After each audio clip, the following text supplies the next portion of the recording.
Especially if your first semester wasn't that great and you weren't happy where you were, take the midterm seriously. On the syllabus, let me bring it up. My fancy new MacBook Pro M1 Pro. The Wi-Fi breaks, so nothing's working today. The ports are different. That's why I have two ports on this side, only one on this side, so I'm having to adjust the microphone and the camera. So the audio is not going to be best quality today. I'm sorry. I apologize. Not that you care, but I don't have my mic on, but it's on the regular mic. All right. The syllabus has a lot of old exams and has not just old exams, but also the A+ answer from that semester. With the exception of 2020, that was the Zoom semester. That semester just sucked. We went to a pass-fail that semester. It was the biggest garbage ever. It was such a mistake. People say, oh, whatever. Our 1Ls had no grades. They had no grades for about a year and a half. Do you ever think how hard it is to get a job with no grades? Like, oh, we're sparing this. No, it was. I voted against it. I was in dissent as usual. I'm usually in dissenting votes. I'm almost always in dissent on these sorts of things, but it was a disaster. But the papers are just miserable. So I don't have an A+ answer from that semester. Sorry, that's from 2020. It's like that semester never happened. Right, if you're watching my Zoom lecture in 2020, just stop around spring break. That's when we went on Zoom. So just go to a different year because it was just not the best semester. Good students. I'm not criticizing the students, but they were rational. If the school has a policy of no grades, why on earth would you study? And they didn't. It's pretty clear. All right, but anyway, go through some of the old midterms. I'll just pull up my one I'll just pick one at random. I'll just pick a midterm from 2018. I'll just pick one at random. The exams all follow a similar fact pattern, or a similar structure, as to say.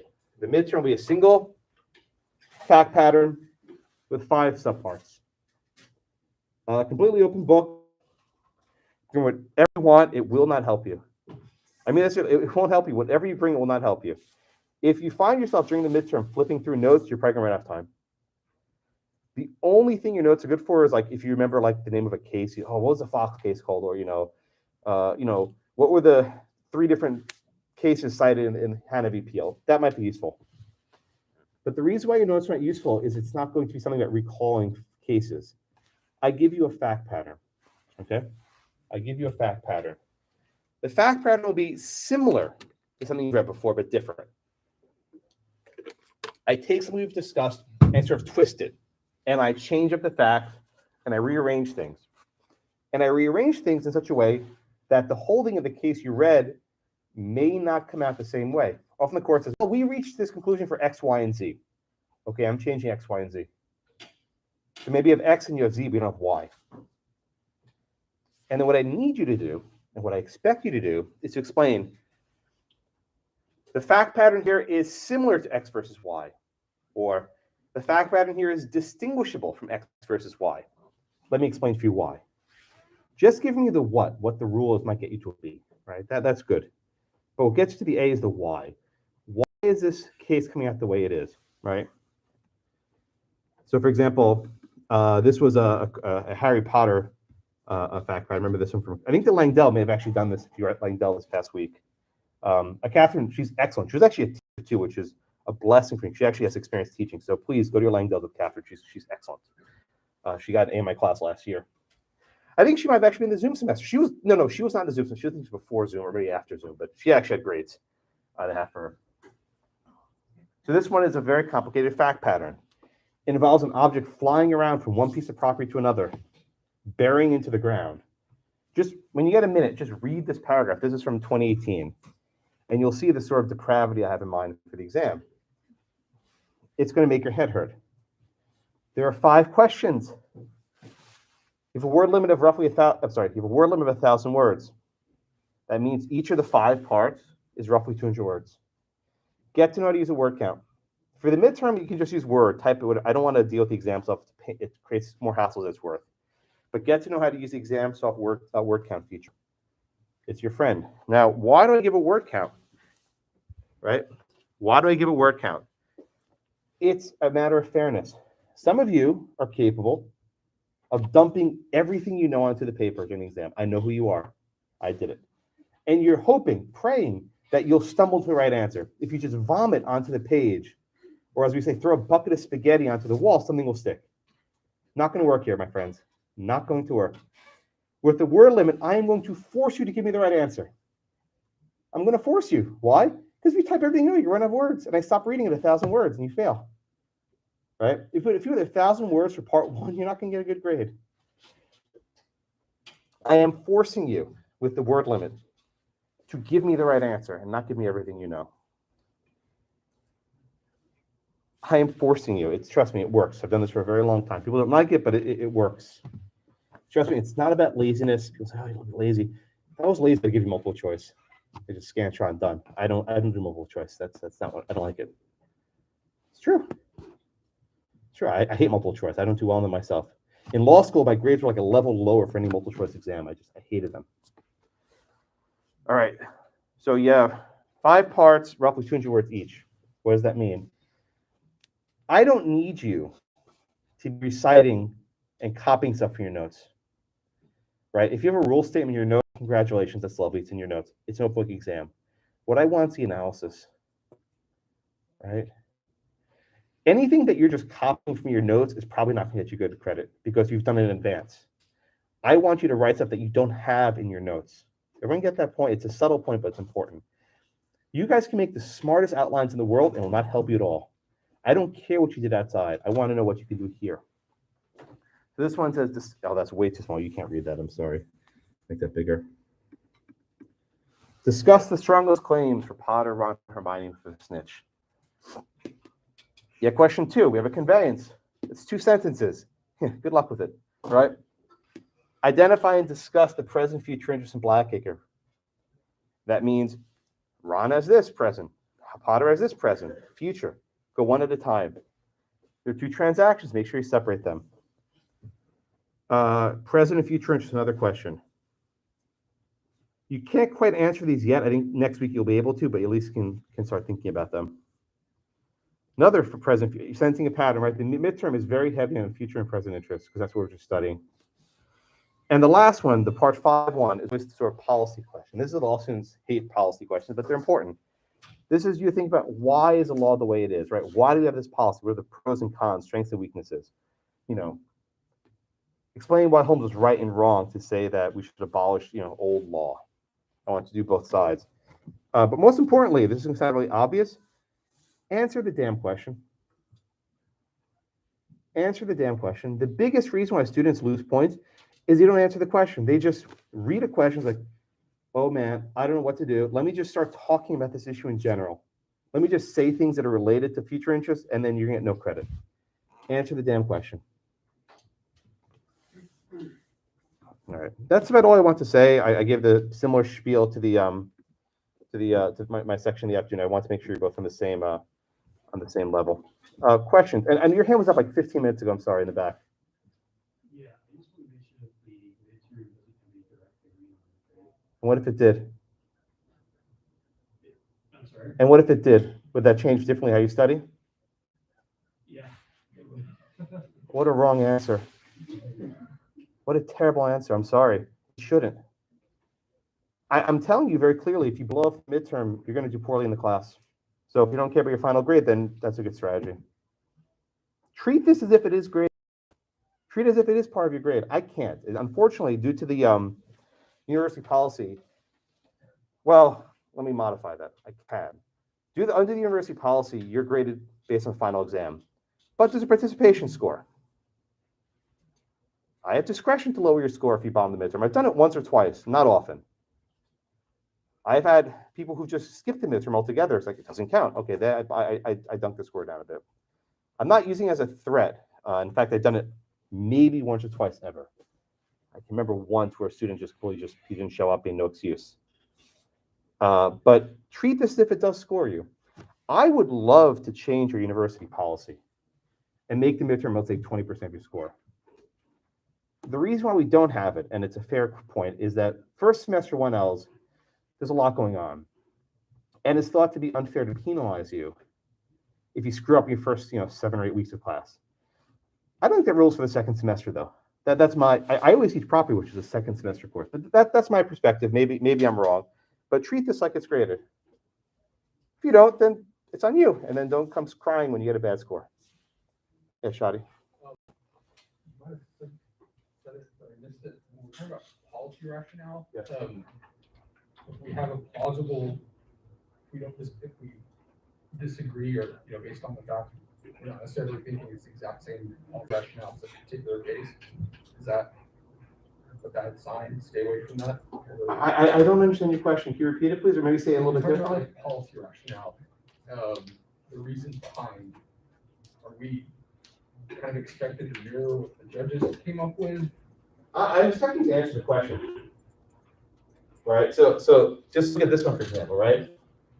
This is nothing but a court case, right? This is in your reading that Holmes said, if you can't read, I'm sorry, it's a little small. It says, it's revolting to have no better reason for a rule that was laid down in the time Henry IV. Discuss why Holmes is right and wrong. I want you to answer that question. But it's not always both sides. I might just say one side, but answer the question. Whatever I ask you, that's what you have to do. I don't care what you think the right answer is. I'm actually ambivalent. If you think Holmes is right or wrong, that's fine. I want you to do both sides in this question. Other questions, I'll say, give me the strongest argument in favor of X. Again, I don't always care what you think. I want you to answer the question. So answer the question. That's how I'm answering your question.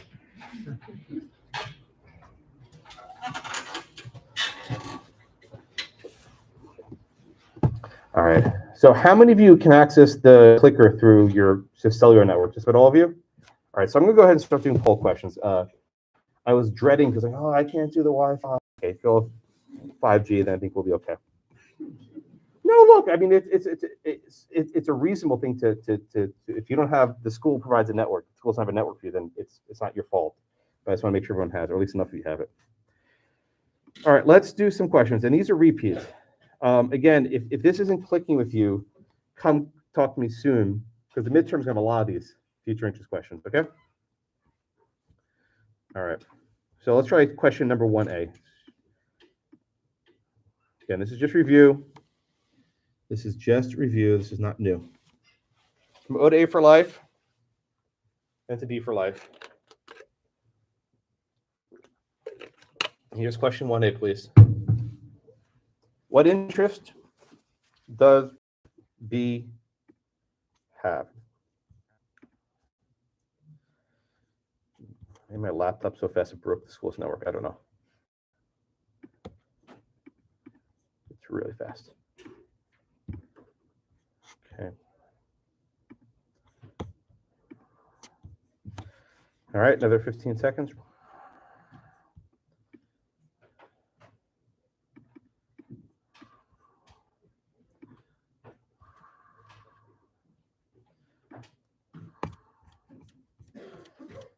Okay, who am I up to? Who's next? Oh, that's ETT. Rhett. I couldn't see the first letters. It's always so tricky. All right, Rhett. So what does, first off, what does A have here? Just make it, let's start from the beginning. What does, It has a present interest in life estate. correct. A has a present interest in life estate. Good. What would that be? B has a future interest in remainder in life estate. Perfect. A has a life estate. B has a future interest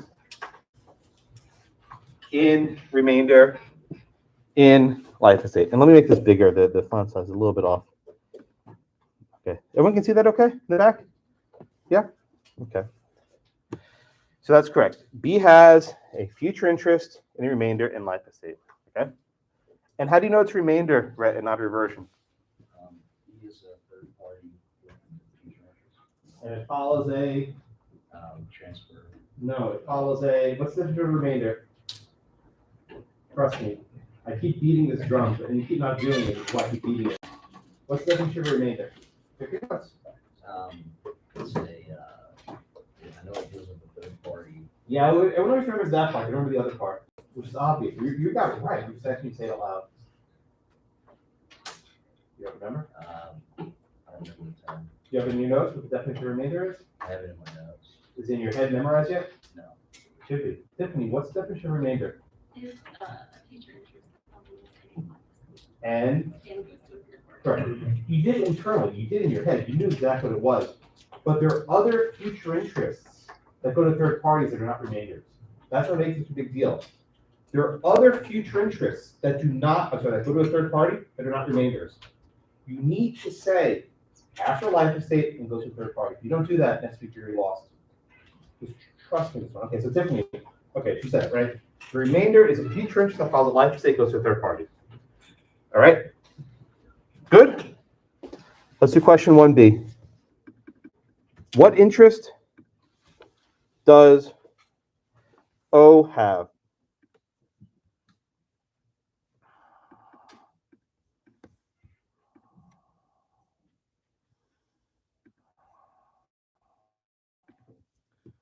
What interest does O have? Thank goodness. When I went to law school, we still had Ethernet cables. So, you know. We actually had wireless, but they still had Ethernet cables built into the desks for backup. All right, Nick, help us out here. What's your answer? O has a future interest in reversion and fee simple. Okay, excellent. O has a future interest in reversion. I thought this one. In fee simple. Why is it? First off, why is it a reversion? Because it's going back to the creator board. After a. Like state. Please don't skip that step. I mean, I just yelled at it right 2 minutes ago. You did the same thing, right? I know you want to just skip the first step, but trust me, there are other future interests that go to third parties that are not remainders. It's called something else. It's called executory interest. We'll do it later, okay? If you want to read that for executory interest, your head will blow up, right? Future interest after a life estate goes back to the grantor, the transferor, right? Correct. That's what O has. And it's reversion, and how do you know it's fee simple? Doesn't say in his image. Because he never gave away his, I guess, that other state. So he's getting back what? Like state, the future interest. And at that point, of what? Both states. Full bundle. Good. He has fee simple. He just gets a full bundle. Please pay very close attention to always say in fee simple or in life. If you just say O is present, I'm sorry, future interest reversion, that's like half right. You get just your credit, but not all the way. You want to see in fee simple. Yes, Aaliyah. Can you just say reversion in fee simple? Is it necessary to say future interest? I might be too. I mean, if you just look at the midterm, I'll go back to that slide for a minute. I mean, discuss the present and future interests. I think it would behoove you to say the future interest in reversion. I mean, you're saving like 3 words, but you're potentially getting a question wrong. So it's not worth it because you confuse which is which. Because trust me, there are some interests that can be both present or future. You're gonna see this next week. I'm giving you all these sort of like cautionary notes, which like, oh, black, what's the big deal? And then you'll see, oh, that's why he made such a big deal about this. So I'm trying to avoid what I usually expect to happen.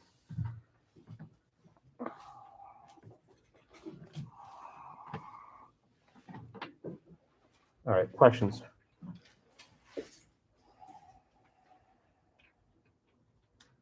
Understood? All right, let's try another one. All right, let's try again. This is not new, but I want to make sure you just have it clean in your notes. This is question number 2. Oh, I'm sorry, it's multiple choice. Ignore that one, please. I'm sorry, I put the wrong button. Ignore that one. Question number 2. Okay, so it says Blackacre. No, that's not right. Blackacre. I did it twice. Look at that. Blackacre from O to A for life, comma, pay close attention to your punctuation, my friends. Blackacre from O to A for life, comma, then to B and his heirs, period. That's transaction number 1. Then we have transaction number 2. A sells Blackacre to C. Okay. A dies. Who owns Blackacre? B owns Blackacre, choice A, or choice B? C owns Blackacre. And I think I'm done. I got everyone. Let's wait for Nicholas a few seconds. Did I skip you? Oh shoot, I did that as well. Well, it's the same thing. It's the same thing. I haven't typed anything, so it's all good. Thank you, though. How about? Does that feel better? Feels more. You guys, now you're at home, right? You're in the right place. You guys are, it's confusing because I have B in the morning and A in the afternoon. It confuses me every day to be B in the morning. But anyway, I know it makes no difference to you, but it confuses me. I'm in different classrooms. Usually they give me all my classes in the same room, but I have to go here and I have to go there. I don't know if you know this. I actually went to the wrong classroom a few weeks ago. I walked into that classroom and started teaching property. You're in the wrong room. And I had to run in here very quickly. All right. That's enough time. That's what we got. Nicholas, what's your answer here? Why is B on Blackacre? B has a future interest remainder in fee simple. What's the consequence of A selling his interest to C? And when does that interest terminate? So does C get anything upon A's death? That's good. That's pretty good. 91%. A couple of you didn't get it right, which is acceptable, but that's a good number. I like to see that. All right. Any other questions? This is just review. These are questions from last class, so it should have been 100, but I'll take 90%. Any questions? All right. Let's talk about inheritance for a bit. Again, in this class, everyone dies without a will. That's just the way it goes. In wills and trusts, people have wills. But in this class, people don't have wills. Or perhaps they have a will that's invalid, which is something that can happen, right? Or maybe they have a will that's not complete, like in the case today. Or a will that's hard to interpret. But in this class, you're going to have people dying, and it's not clear where property is going to go. That makes it way too easy. So last class, we used a few different types of terminology, right? We have heirs, right? No one is the heir of a living person. If grandma's still alive, you're not her heir, right? If grandpa's still alive, you're not his heir. Heirs are determined upon death for a really obvious reason. All right, what's that reason? The person can change their heirs. If grandma decides she doesn't like you anymore, she can write you out the will. Bye-bye, you're gone. It's true. You can rip a will 100 times, make a new will every day. Heirs only determined upon death. And heirs don't not have to be blood related. Heirs can be determined based on your neighbor, your friend, your dog, whoever else you want to leave it to. Okay, that's heir. Then we have the concept of issue. Issue or descendants, basically your children, their children, that is grandchildren, their children, that is great-grandchildren. Issue refers to going down the blood line. All right. An issue usually pretty high up on the chart. Okay, then you have what are called ancestors. Ancestors is going up the bloodline. Parents, grandparents, great-grandparents, etc. And then you have this broad concept of collateral. Collateral refers to blood relatives who are not descendants, that's going down, and we're not ancestors, that's going up. So these are going outside to the left and right in the family tree. So we're talking brother, sister, nephew, uncle, aunt, cousin, etc. Why are these different concepts important? Because if you die without a will, the government has to start to determine who should get the money, who are the heirs. And usually you start with spouse, which we'll get to in a minute. All right, spouse is the obvious one if you're married. Then you go to the issue. Then you go to the ancestors.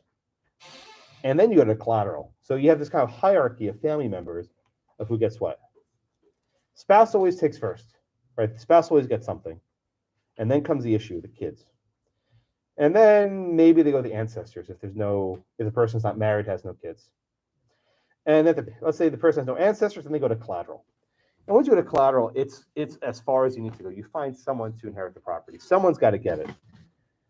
In the rare case that no one is alive, this person has 0 heirs, which frankly never happens. I'm telling you that if your answer is the person has no heirs, you've misread the question. Or something went wrong. You made a mistake. So just check yourself. But in the rare case where there's no heir, no one shows up, there's nobody, you have an escheat. ESCHEAT. It's like S-cheat, escheat. I never pronounce it right myself. Escheat refers to what happens when there's no heir. It goes to the government. The state takes it. That's very rare. Again, if your answer in the exam is escheat, you're probably wrong. Just think carefully before you put that. Everyone with me? All right. But the most important family member is the spouse, right? We'll cover later this semester marital property. And you'll take probably marital property in your second or third year. Marital property is very important. When people choose to get married, they are signifying a lot. It's not just about rings and cakes and dresses, right? You're signifying that you're sharing your property, not just in life, but beyond life. It is very hard, almost impossible to write your spouse out of your will. People try it and they can get creative and kind of do it, right? But generally, it's hard to write your spouse out of your will. The only way to get rid of them is to divorce them. It's true. Or kill them, but then you have other problems, right? No. There are cases where people kill their spouse. It happens. So I'm being slightly facetious, right? But generally, divorce is the only way to break it up. So there's some rules that you need to know for spouses. Okay, I think I'm in the right document now. It's section B. Thank you, Alex, for correcting me. I have the tabs, and I have lots of tabs. So this beautiful monitor, liquid display. All right. So there's some rules for spouses. Okay. Rules for spouses. If there's no children, if a couple's married, there's no children, the spouse takes everything. Right? If you're married, no kids, you die without a will. Again, this is all intestate, without a will. No kids, you're married, die without a will, your spouse takes everything. That's actually pretty easy, right? What happens if there's one child? Usually what happens is the spouse takes half and the child takes half. Which is pretty straightforward, right? And what happens if there are two or more children? The spouse takes a third, and the kids split the rest. And how they split it, we'll cover in a few minutes. That's the general rule. It's not 100%, but that's good enough for 1L. The idea is you give it to the most immediate family members, which is the spouse and the issue being the children. It's not always the case that the mother, the surviving spouse and the children are on the same page. It could be that the surviving spouse is not in support of the children. Maybe they're grown children who they hate their mother, or they hate their father who survives. Right? So often conflicts arise, which is why these numbers are important. And often they will fight over these sorts of things.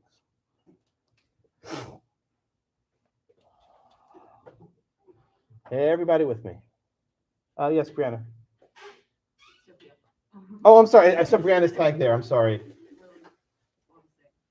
So for when there's 2 plus children, is it always going to be 1/3, or is it just a ratio of however many children? So the spouse always takes a third, and then the kids divide the other third. I'm going to do a question in a minute that explains how that works. I know you hate math a lot more than me, but a lot of you hate math. There's math in the exam. Sorry, it's true. You won't need a calculator, but you'll need to know some basic division. I'm sorry. Yeah, sorry. So the spouse takes a third. Okay, yeah. And then the other kids take the remaining 2/3. What I meant was each kid takes a third and stuff. That's what I did. So if there are 2 kids, each kid takes a third. That's what I did. Let's do an example. This one's going to take us a few minutes. But yeah, there is math in the exam. I'm sorry. Was it calculating damages? That's the other one they hate. You have to do math? I remember that. All right. All right, this is a multi-part question. So I think there's parts A through G, my goodness. So let's try this. It's a numerical answer. Okay. All right, so we're going to start with question A. And this is going to take a few minutes. We'll just work our way through it. So I want you all to put your answers first, and then we'll go over them. I want you all to do this on your own. Here's the fact pattern. Take your time. Oscar has 2 children, Alice and Ben. If you couldn't tell, it's A and B. All right, makes it really easy. Alice has a son named Adam. Okay, that A has a son named A. Makes it easy. Ben is married to Wendy. Wendy, W for wife. Okay. Ben and Wendy have 3 kids, Betty, Bill, and look at that, Barbara, old bees. Ben dies with a will. Ooh. Leaves all his property to his wife, Wendy. Oscar dies without a will. At the time of his death, Oscar has $600. The first question is, how much does Ben inherit? And to take some time, this will be for Will in maybe 30 seconds.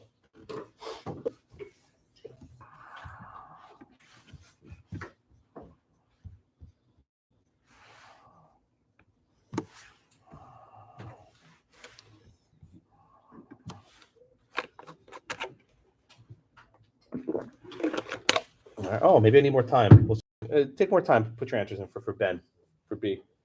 How much does Ben inherit?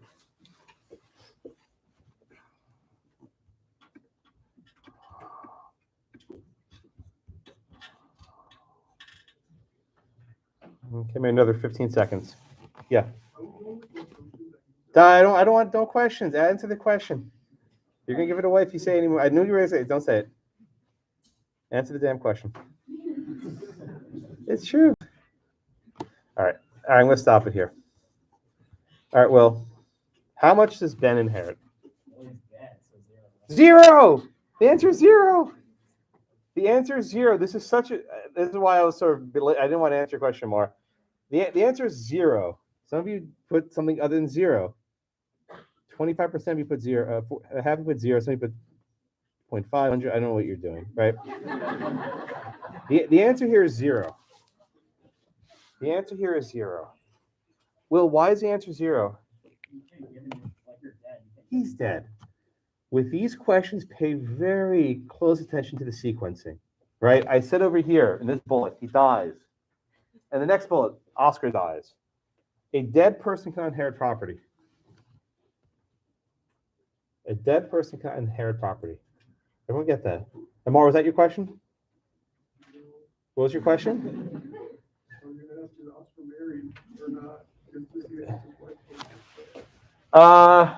Doesn't say. Doesn't say. Assume he's not. Right. You can't. That's actually a fair point, right? Unless I tell you someone's married, don't assume they are. I only give you the family members I give you the only ones that exist. I'm not going to say there's like a there's like a missing cousin somewhere that you have to that. No, he's not married. No will. Or maybe he was married. He died. I don't know. All right. All right. So, but let's try question 1B. How much does the wife Wendy inherit from Oscar?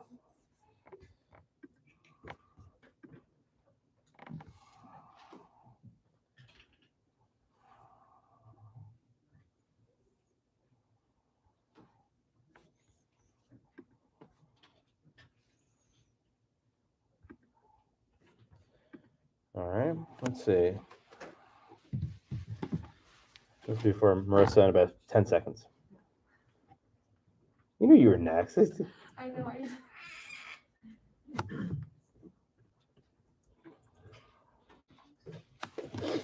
It's a mystery.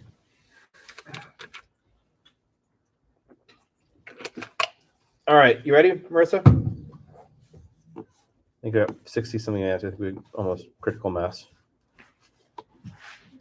All right, let's stop it here. What is your answer, my friend? 300.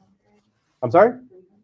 Why do you say 300? This is where I'm getting confused because if Oscar has 2 children and then Ben died, wouldn't all of Oscar's 600 would that go straight? Well, first up, before we get to the kids, right? Is Wendy related by blood to Oscar? We don't think so, at least, unless she's related by marriage, right? Right. Would Marissa, would Wendy be considered issue? No. Is she collateral? No. What's collateral? What's the definition of collateral? What do you need to be collateral? You still have to be blood. Blood related. So is Wendy in any way related to Oscar? No, so she wouldn't get any. What did she get? Nothing. The answer is 0. The marrying spouse, which again, about 60% of you put 0, which is correct. About a quarter of you put 300. I don't know. I'm looking for a dollar figure, so the fractions, I'm not sure what's going on there. I mean, I know what's going on, but yeah, the answer is 0. Hey, Laura. I don't, oh, stepchildren.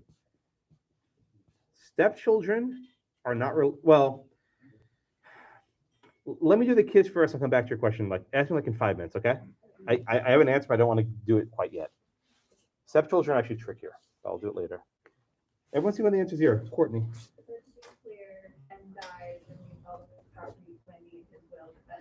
But, and this is my final question for Kinsey, right? Ready? Sure, right? So Ben has a will, right? He dies. He leaves all of his property to Wendy. How come Wendy doesn't get Ben's share of the estate? Dead, I guess, so I can't get it. When Ben dies and he leaves his will, was that money from Oscar in his estate yet? Ah. When you die and you have a will, this just sounds really obvious, but it's true. You only give what you have. You can't give someone in your will what you don't have yet. And Oscar hadn't given it to his son yet. For all we know, after Ben died, Oscar writes a will and says, you know what? I don't like Wendy. I'm giving her nothing. She gets nothing, right? Heirs are only determined upon death.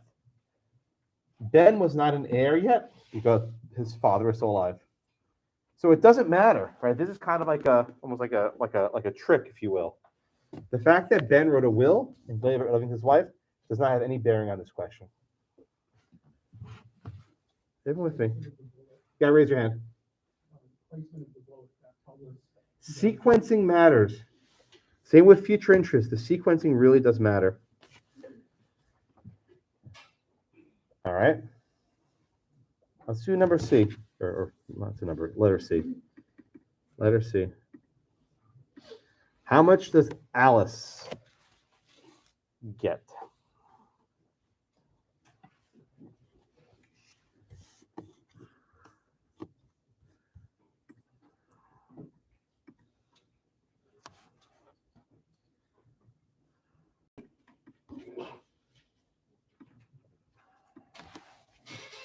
How much does Alice? Let's wait for whom I'm gonna. That 10 seconds.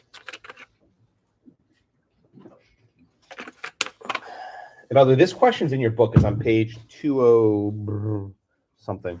I changed the facts a little bit, but this is the questions in your book. It's on page 260. But I tweaked the facts a little bit so it makes it simple. But it's the same thing in your book. All right, Humam. How much does Alice get here? I put 300. Okay, why do you say 300? Because it says the kids split half and half. Good. And then, so I would think the other 300 goes. Don't do that one. Don't do that. Yeah. Just talk about. So Oscar had 2 kids, right? Alice and Ben. Ben's dead, but Alice's still alive. So how much are the $600? I guess all of it. Is your answer 300 or 600? Well, I'd say 300 because they're supposed to split it. So what percentage of the $600 does the first daughter get? Half. Half. Okay, good. That's correct. The answer is 300. Let's see how we do.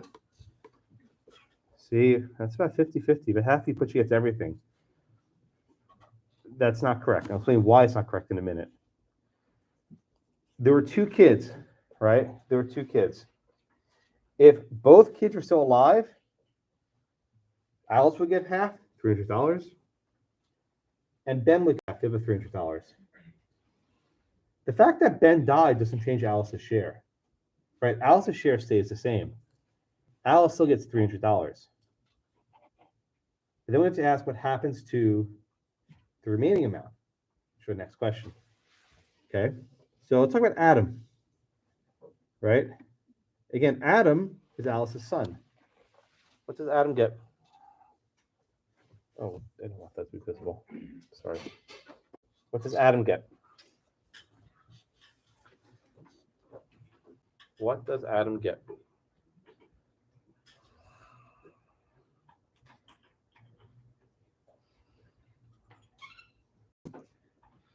This is for Pedro in about 10 seconds. All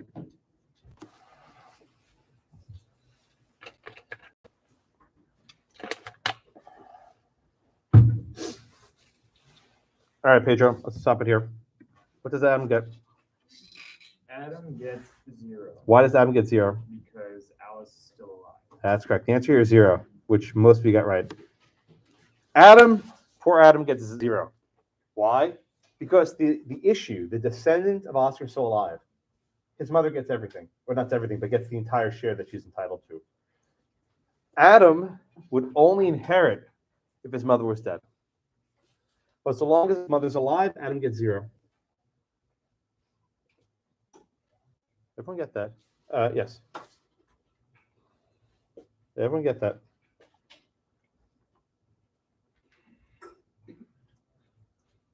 All right. This is an important concept. When you're talking about issue, you go to the closest issue, the closest descendant. The daughter takes for the grandkid, right? The daughter is still alive, the grandkid takes nothing. But on the other side of the bloodline, it's different.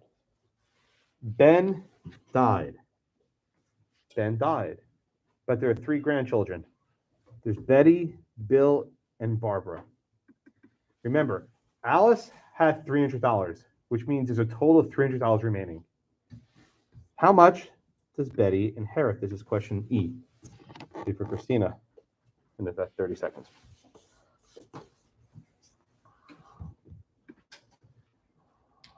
How much is inherited by Betty, the first granddaughter?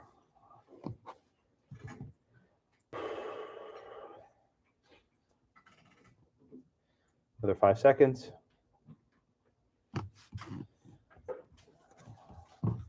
Okay. Christina, what's your answer? How much does Betty get? How do you know that? Exactly. The answer is $100. Okay, that's excellent. Almost all you got that one right. Very good. That's actually I'm feeling good about that. Betty gets $100. I'll give you the answer. Bill gets $100. Barbara gets $100. Why? Had Ben been alive, right? If Ben was still alive, he would have received $300. Ben's dead. So his share is divided up among the kids.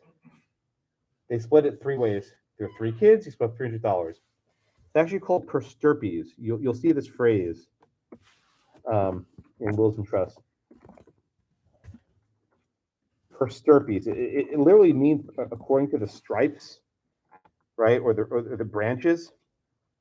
It divides up each share. 300, 3 ways is 100, 100, 100. So you might see this phrase in other classes. Okay. So everyone get that, right? Ben takes 0. Wife takes 0. Alice takes 300. Adam takes 0. And each grandkid takes 100. And that's how we divide up the $600.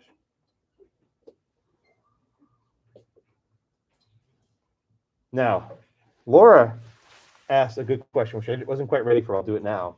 What about stepchildren, right? Stepchildren are probably not related by blood. So let's just say Ben married Wendy, and Wendy had kids from a prior marriage, or I think is your question. They get nothing. It's only the biological, the blood-related kids that would inherit according to the testacy statute. If they're adopted, right? If Ben adopts Wendy's kids, then they're actually treated as if they're blood. It's sort of a weird thing.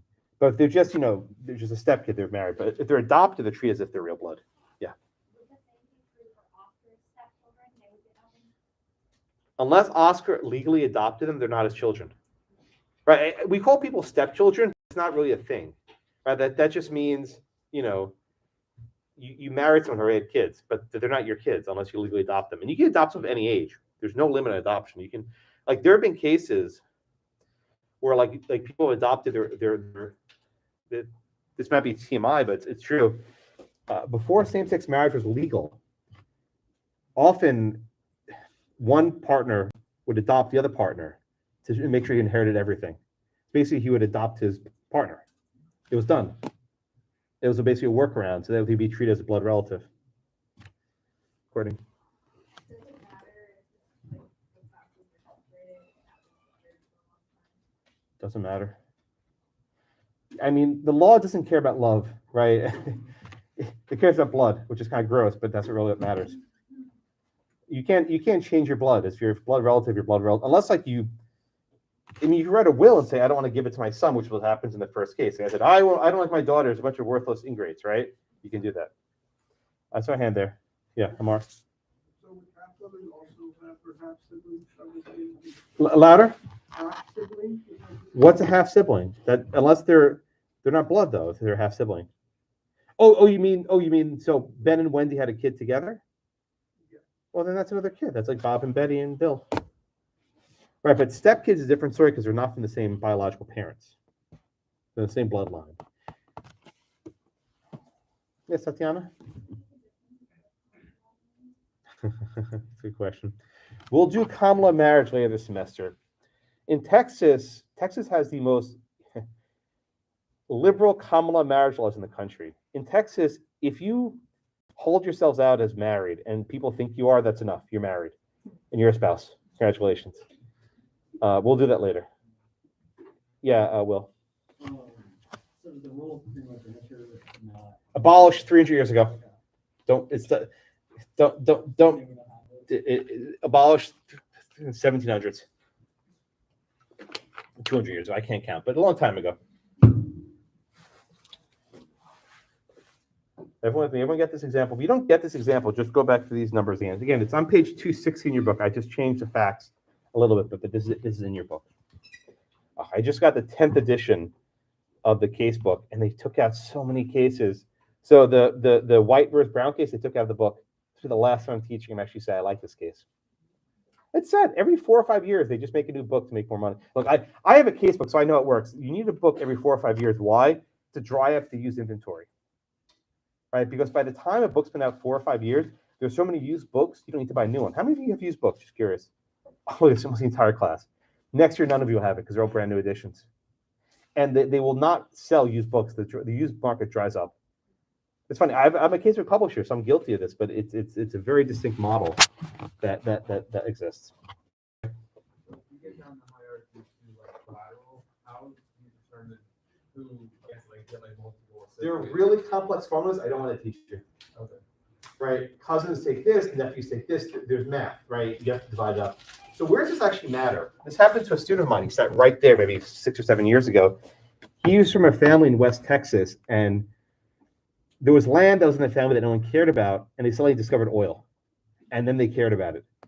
And so they had to basically divide it up among 85 family members who they had to basically go to a common source and divide up the interest. And you think you can make a decision with 85 family members? What usually happens is, this is true. One family member sells his interest to some third party, a corporation, and the corporation goes to court and says, let's have a judicial sale. Let's just sell the entire thing. And they just divide it up. So when you have once you start getting to cousins, it gets impossible. Jaime, is your hand up? Okay, sorry. Other questions? All right, let's do the first case. I love this case, white versus brown. It's my favorite case because the characters are so real. Like you know, right? You know Jesse lied. Like everyone knows a woman like this person, right? Everyone knows someone like this. I just love this character. What am I up to? Leah, you want to give me the facts in white against brown, please? Yes, also my book is online. So Oh no, I knew that was going to happen. Well, or do the best you can. okay, so the plaintiff was the sister-in-law of the deceased. Okay. And Let's just get the names down. Who's the plaintiff in this case? the plaintiff is white. Well, be more specific because there are two whites.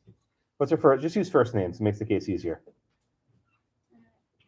Evelyn. Evelyn White is the plaintiff. All right, come on. Very good. So it's her and her daughter, which is the deceased niece, Okay, what's her name? Sandra. Sandra. Thank you. Oh, you anticipated my question right. So we have Sandra and Evelyn. Very good. Go on. And the defendant was the deceased 12 nieces and nephews. Okay, so who was the deceased? What was the deceased name?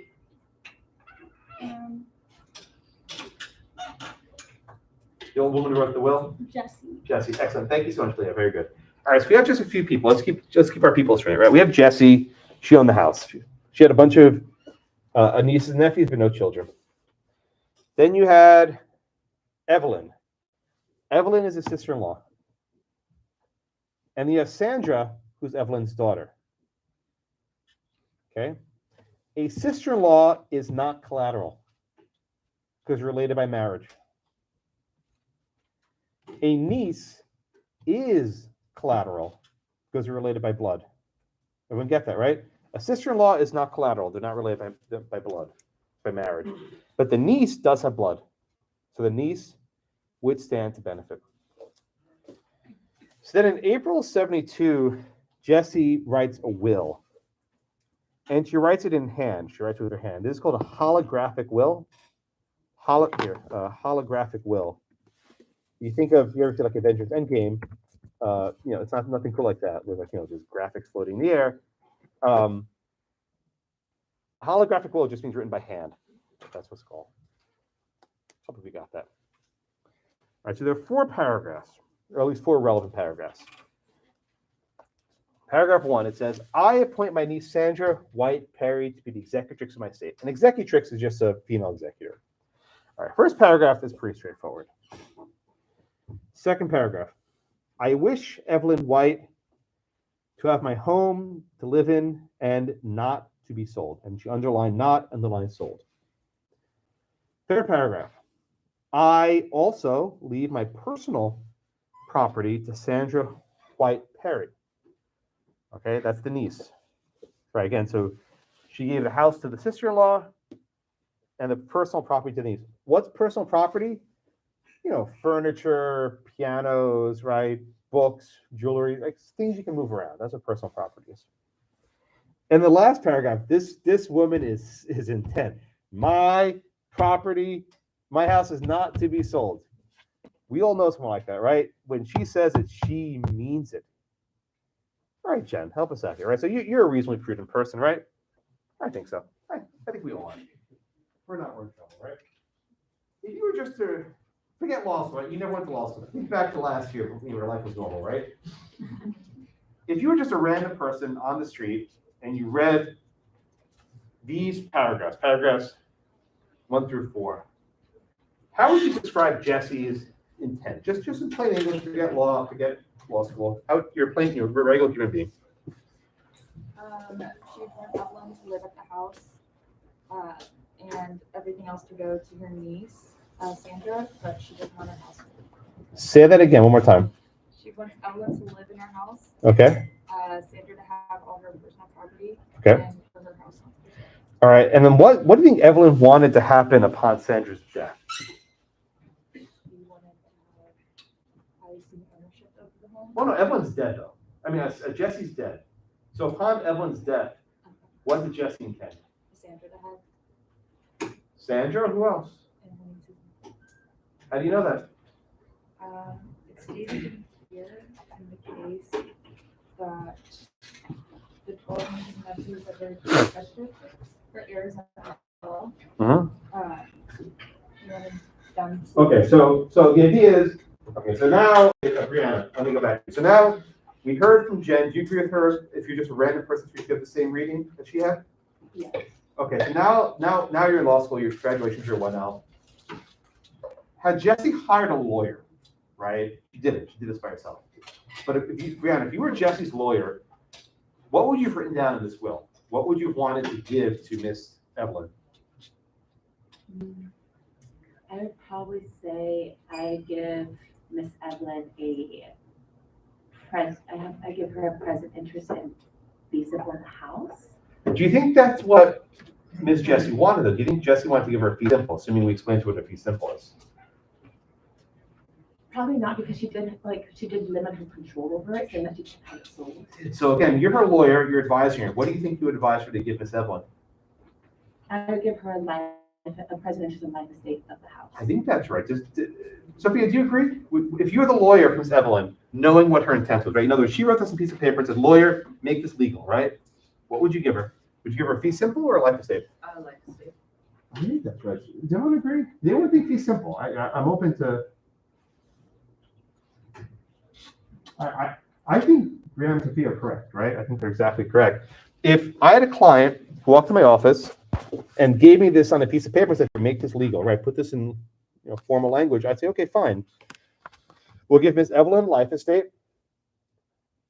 and the remainder to the heirs of Jesse. Right? We could write it out if we want to be all cool, right? Right, from Jesse to Evelyn for life, and to Jesse's heirs. We can do that. Right? We can do that. That's perfectly acceptable. That'd be a valid thing. There's a present interest in life estate for Evelyn, and remainder in fee simple to the heirs of Jesse. Right?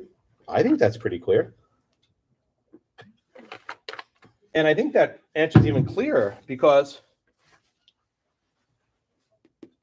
of paragraph 3. Paragraph 3 is actually fairly important, right? Brianna, what does paragraph 3 reveal about Miss Evelyn and Miss Jessie? What does paragraph 3 tell us?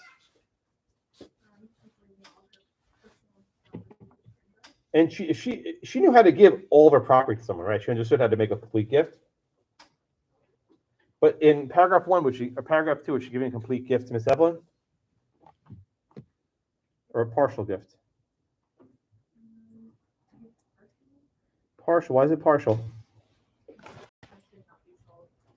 Yeah. Is she giving a fee simple to Miss Evelyn? Correct. So we have a difference, right, between a partial gift and a complete gift. In paragraph number 3, she gives a complete gift. It's a fee simple in the personal property, right? But in paragraph 2, it's a partial gift. There's only a present interest, and then someone else has remainder, right? All of her nieces and nephews and cousins running around. That's one thing. So I think paragraph 3 is important. And then she says it again, my house is not to be sold. This is a partial gift. It's not a complete gift. Okay. Ryder, what does the trial court here, the chancellor, do here? The chancellor ruled that it was just a legislation and that the fee simple was going to Sandra. Well, he holds a life estate, and what follows a life estate? The ability to use the property but not. And who has the future interest? Sandra does. Just Sandra? And the children. Sandra. All the heirs. Okay, so say it again. Who has a future interest? Sandra has a future interest in remainder in fee simple. But not just Sandra. Who else? Oh, and her heirs. Sandra and her heirs. Not Sandra's heirs. Sandra and the nieces. It's Jesse's heirs. Right? It's not Sandra is just the niece. Right? There's a lot of other nieces and nephews who are also going to inherit. So it's not just Sandra. So just everyone understand that, right? It's Jesse's heirs. Whoever Jesse's heirs are, that's who gets it. All right. But Ryder, what does the trial court do here? Does the trial court just say, okay, life estate filed by remainder, go home? What's the trial court do here? The trial court then.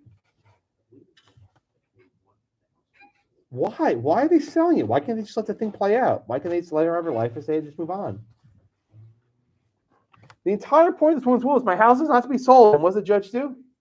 This poor man, Jesse lied. I've made a pretty good will. And they're ignoring what she's saying. Why do they sell it, Ryder? Because in a state or fee simple that has a condition to pretty much not be a fee simple is considered or presumed to be invalid under. Well, we're not there. That's the Supreme Court of the state. I'm at the trial court. Right? Let's try a different way, right? The will doesn't specify who gets the remainder. Right? We're drawing an inference. Right? We're drawing an inference. After the death of Evelyn, it goes to the heirs of Jesse. But we don't know who Jesse's heirs are. The heirs are going to be determined based on the intestacy statute. Right? The cousins, the nieces, the nephews, etc. What the trial court says is, this is going to be really hard.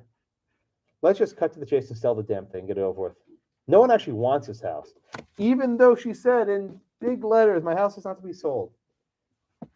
This is gonna be frustrating. Imagine Miss Jessie lies looking at heaven, like, you bastards, you're not doing what I said in my will.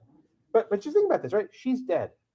She wrote a will that I think was pretty clear, and they're ignoring her will right away.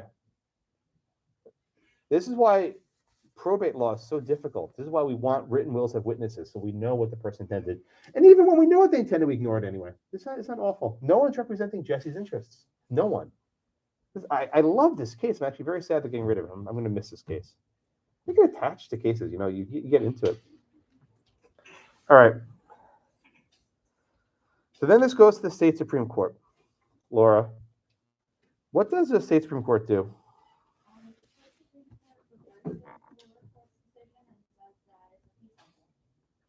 Okay.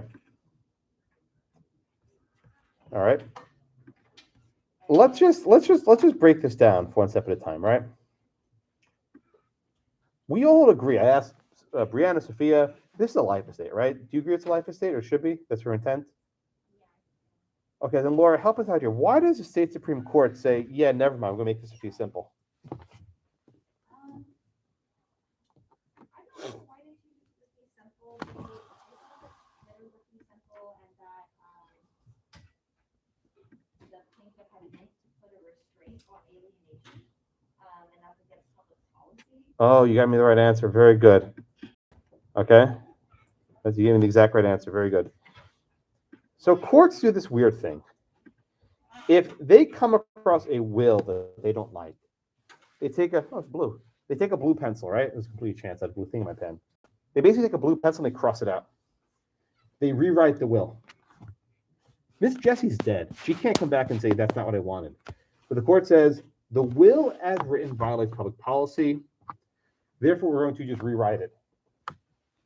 We're just going to say, no, that's not what they meant. What they really meant is from Jessie to Evelyn and her heirs. See? Isn't that simpler? They just rewrote the damn will. They cut out the future interest remainder. They just deleted it. Why? Laura told us. It violates public policy.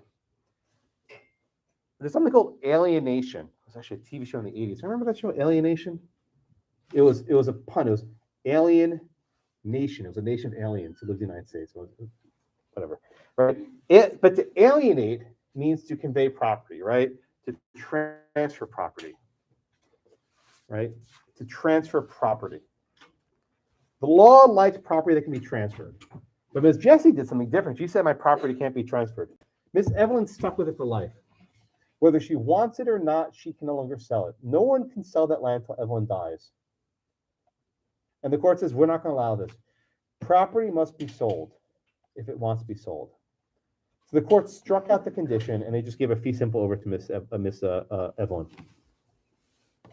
Right? Why? The court favors complete gifts. This is, I think, a writer was giving before, wasn't quite ready for it. But the court favors complete gifts. They don't like partial gifts. This is a partial gift, and you have to sit and wait for the remainders, the heirs to be determined. They like complete gifts. But all this is a way of saying, we don't like what Jessie did. She didn't know how to do things in the legal language, so we're just going to ignore her intent. And the dissent says, this is nuts, right? This is clear she intended to give a life estate. She said it's not to be sold. She underlined it. We should follow the intent of the drafter and give a life estate and the remainder to Jessie's heirs. I'm with the dissent in this one. I don't know. Anyone agree with the majority? Happy to be wrong on this one. Dissent better. Very often when you have a case in a book, it's not there because the majority opinion is correct, but because it's wrong. And it's a good teaching vehicle, which is why I like this case. The dissent, I think, actually is a better argument. Maybe I'm wrong. I don't know. But I like the dissent. I'm always in dissent.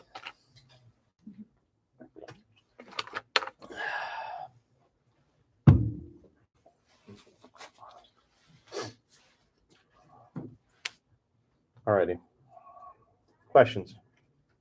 Yes, Austin. So is the default to favor a complete gifts a majority feeling in the country, or is that just something that Tennessee? I think that's a general sense nationwide, right? Courts much prefer complete gifts because they don't do hard work. When it's a partial gift, you have to track out every year. He gets 100. He gets 50, right? And how do you actually divide a house into pieces? The question I gave you before was with dollars, $600, right? Because it's very easy to divide up. You can't divide a house. The only way to divide a house is to sell it and divide the proceeds, which forces a sale. And what did she say? Do not sell my house. Because look, Miss Jessie was not a fool. She knew they were going to try and sell her house, right? She knew they were going to sell the house as soon as she died, which is why she wrote the will. She did not want this house to be sold. She did not want the house to be sold. All right. Other questions?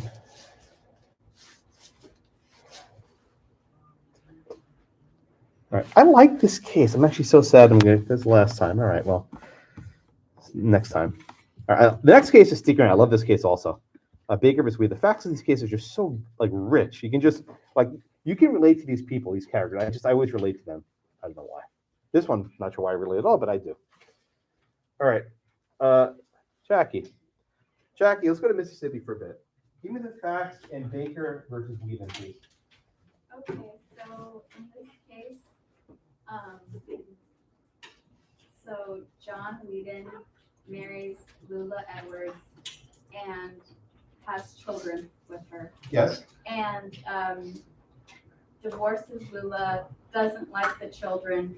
He then marries Anna. With Anna, he has no children. Oh no, there's a second wife also. What's her name? Not Anna? Well, Anna was the third wife. Oh, okay. Who do you have the grandkids with? He has the grand. Or who yielded the he had grandkids, right?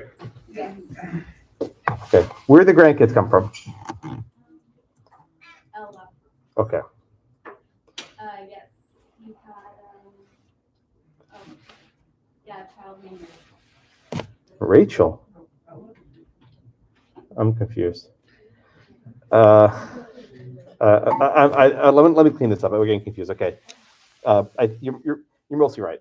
Maybe your book's lacking Wi-Fi, so it's not. All right. John Whedon owned a farm. He got married 3 times. In his first marriage, he had 2 daughters, Delete Jones and Florence Baker. Right? He had no contact with these kids. Florence had 3 children who were his grandchildren. Right? Henry, Sarah, and Louise. These are the grandchildren. These were his only grandchildren. John had a second marriage, but both those kids died. That's what I was getting at. So it didn't really matter, but just get the family tree straight. Then in 1915, he marries Anna. At the time, there was a gap in their age, as we say. Right? Anna was 17, legal, right? This age you can get married at 17. John was 55.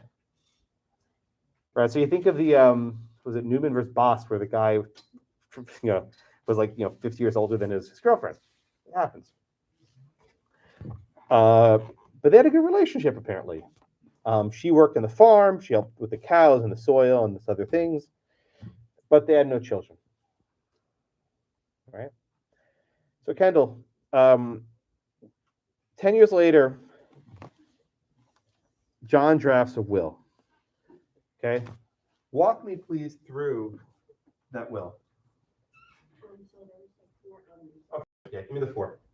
The first element was he had the intent to exclude his daughter from the will. Okay, so this is Delete and the other one. What was her name?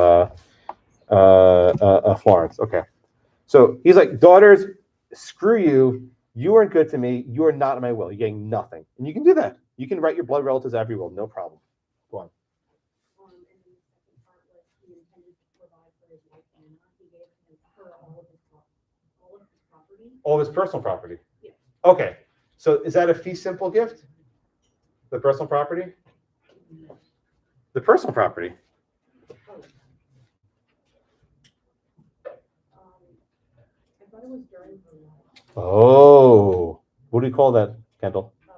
President. That's correct. All right. So he gave his wife, his beloved wife, Anna, who he loves so much, all of his property, both real and personal, during Anna's natural life. That's a life estate, present interest. Now, I think I mentioned this in class yesterday. If you love someone if you really love someone, give them a fee simple. Right? Stay with a bundle of sticks, right? Don't just give her one stick. Give her the full bundle. Oh, that sounds awful. Give her a fee. God, give her a fee simple.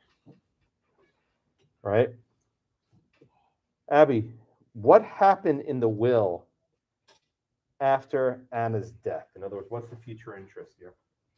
So the future interest would be a remainder in fee simple to either Anna's children. Well, you gave me such a good answer. Just describe in human language. We'll get to the legal language in a bit. Okay, so if Anna had children, then it would be left to her children. And To Anna's children. So, in other words, if Anna had children on her own, Anna's children would inherit the land, right? Yes. What if Anna had no children? She died childless. Then it was left his grandchildren. Of John. His grandchildren, yes. Okay, John's grandchildren. Okay, very good. Everyone get that, right?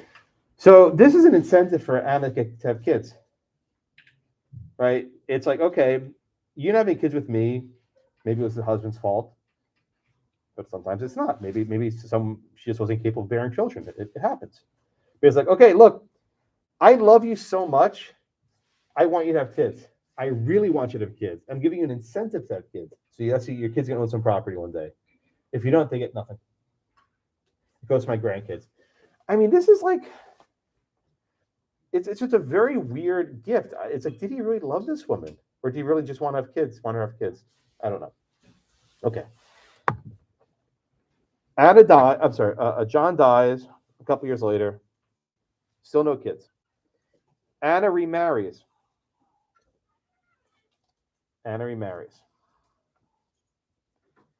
Still no kids. But then we get to much later. Anna gets older in age and is not able to manage the property. And so, Courtney, what happens? What does Anna try to do?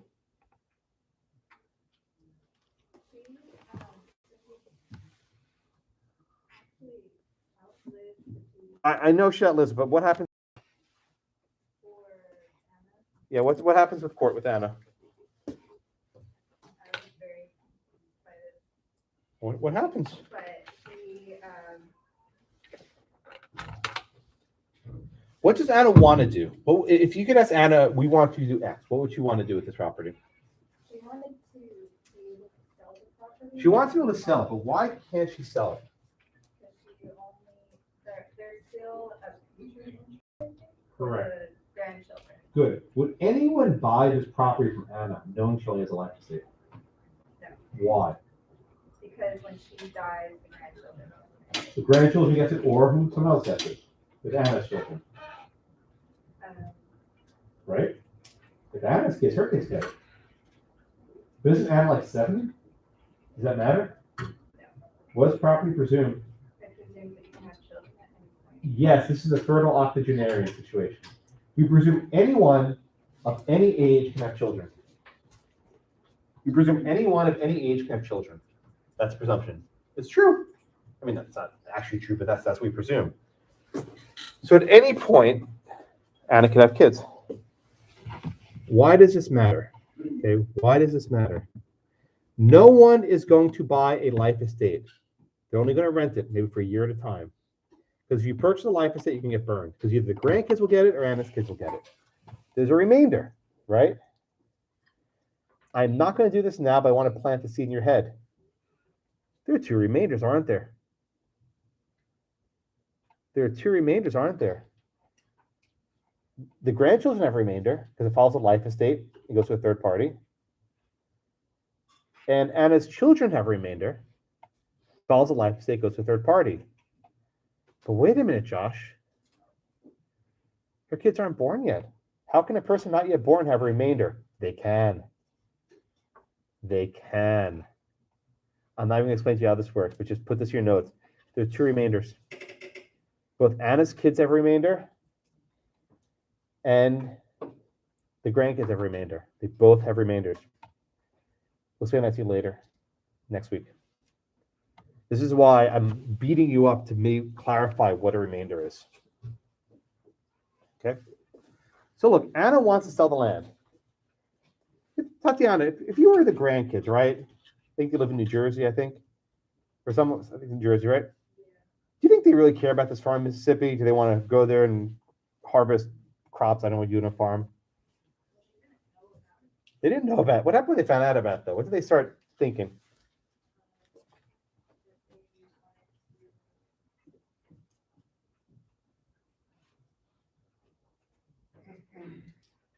Well, what would the nice thing to do? If they were really nice, what would they do here?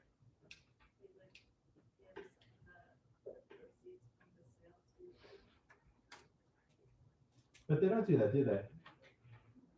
Why are they like being difficult? What are they trying to get out of this situation? What are they waiting for, Tatiana? They're waiting. Yes, you're a nice person. You don't want to say it. They're waiting for it to die. The kid's like, oh, I don't know who you are, and I don't even know my grandfather, but that's some valuable property you got there. Yeah, no, we're just gonna sit and wait for you to die. That's nice. Right? They could have sold their future interest to Anna. Right? They could have sold their future interest to Anna. Now, Alex, here's a hard question. Let's say the grandkids sold their future interest to Anna. Would there be a merger? Would Anna have the full bundle of sticks?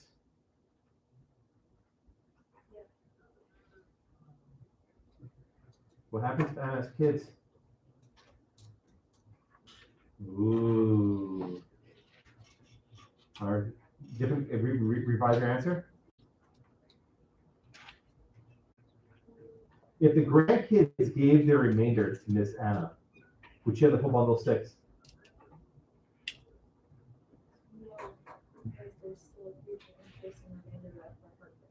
Who are not yet even in existence. That's right. So the grandkids couldn't actually help her all the way. Because her unborn children or even unconceived children had a remainder, there's no way out of this, right? Mr. John wrote such a convoluted will that he basically chained his wife to the land. She has to wait to basically die. And only when she dies is it clear if she had no children, right? You can't have children when you're dead. And actually you can't, the IVF, which is kind of freaky.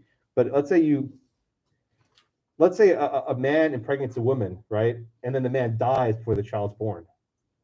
So you actually can have an heir after your death. So actually it's death plus 9 months, technically, to be precise. And with IVF, my goodness, you can freeze sperm and use it years later. It gets really messy. But in this case, the grandkids could not give the full bundle of sticks to the wife, Anna. There's no merger. So the only way for this property to be resolved is to have a judicial sale and to sell the property by court order, which is exactly what happens. Amar, what's the court actually order here? They sold the property when they rented, so they gave a little bit to someone who was living there. What? They ordered a partial sale. They're a partial sale, not the entire thing. A partial. What does that mean? A partial sale? So they sold the farm with the exception of the 5 acres where Anna lived. That's right. Now, did the grandkids agree to this? I don't think so. No. Did Anna's unborn kids have a say here? So the court just ordered it anyway because of fairness. So you're sensing a pattern, right? In the first case and the second case, the courts don't give a damn.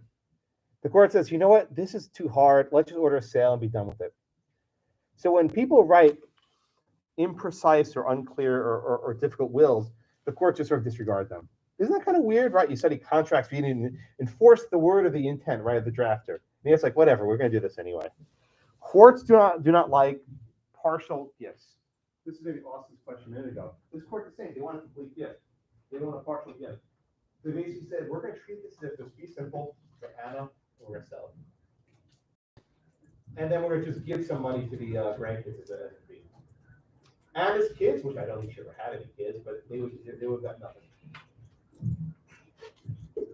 Isn't that crazy that you can leave a will to children who are never going to be born, they have a remainder? That remainder is sitting there floating around to prevent you having a full bundle of sticks your entire life.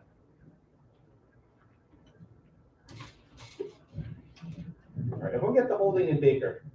I like this case too. This one's staying. I like this case. Yeah, hold it. Well, when she was like 80, how come they determined that she was still able to? For Courtney? You can have kids at any time according to Property law. In property law, everyone's fertile. And this is everyone, no matter, and it goes gross the other way. children are considered able to have children. If you're a toddler, you can have kids. Gross, I know, but it's true. Laura. So when I first read this, I was confused because my initial understanding was that he gave her fee simple because it says, that, yeah, he's giving it to her during her natural life and upon her death to her children. That sounds a lot to me like to her and her. He's controlling it though. She doesn't get to choose her heirs, he does. Right? The definition of a fee simple is you choose your own heirs. Can Anna choose her heirs? The father, the husband chose the heirs for her. Does that make sense? Yes. Alex? I just have a question. If Anna had adopted the 3 grandchildren as her own children or grandchildren, That's smart, very creative. then would there only be 1 future interest remainder? Right, but what if Anna had more children? The class of children is not closed, you can have more kids. In other words, when you say children, you can't determine this till the day you die, because there can be more children born, there might be a 4th kid. Trust me, when we do remainders next week, you're gonna hate me so much. You're basically waiting for this 80-year-old woman to die to see if she has more kids. Isn't that just messed up or weird? Welcome to property. That's why Holmes said it's revolting that we're following these rules from Henry VIII. Because look, back in the old days, people died like when they were 30. So, we didn't have to worry about this. But people in their 80s, right? Literally, people were fertile till they died. They died in their 30s and 40s. But when you die in your 80s and 90s with modern medicine, most people are not fertile at that point. I think the record, like there's some people like in their 70s can have a reproduction through IVF in vitro, but that's very rare. All right. Questions? Will?